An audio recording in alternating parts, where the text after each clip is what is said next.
Hi hello everyone. SRP 2025 cooperative department சென்னையில் நடந்த எக்ஸாமில் கேட்ட ஒரு மேக்ஸ் கொஷின். இங்கே பாருங்கள், இந்த மாதிரியான கொஷின் பார்த்தீங்கன்னா குரூப் 4 குரூப் 2 எக்ஸாம்பிள் எல்லாமே கேட்டிருக்காங்க. இந்த கொஷின் அப்படின்னு பார்த்துலாம்.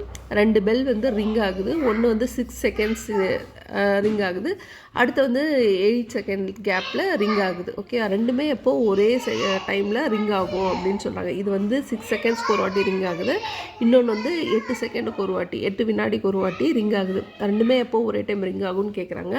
5 ஆப்ஷனில் ஆப்ஷன் பி 24 செகண்ட்ஸ் தான். ஸோ இந்த மாதிரி பெல் அடிக்கிறது, அலாரம் அடிக்கிறது, டிராஃபிக் லைட் இதே மாதிரியான கொஷின்ஸ் நிறைய கேட்டிருக்காங்க குரூப் எக்ஸாமில். இதுக்கு ஜஸ்ட் எல்சிஎம் கண்டுபிடிச்சா போதும். 6, 8 ரெண்டுத்தையும் எடுத்துக்கிறோம். இதுக்கு எல்சிஎம் ரெண்டுத்துக்கும் பொது காரணம் என்ன? 2, 3, 4. ஸோ ரெண்டுத்துக்கும் எல்சிஎம் என்ன அப்படின்னா 24. 2, 3, 4 இது எல்லாத்தையுமே பெருக்குனா 24ன்னு கிடச்சிடுது. ஸோ 2 பெல்லும் ஒரே டைம் எப்போ ரிங் அடிக்கும்னா ஒவ்வொரு 24 செகண்ட்ஸ்க்கும் ரெண்டும் ஒரே டைமில் ரிங் அடிக்கும்னு சொல்கிறாங்க. இந்த கொஷனுக்கான answer option B 24 seconds. Thank you.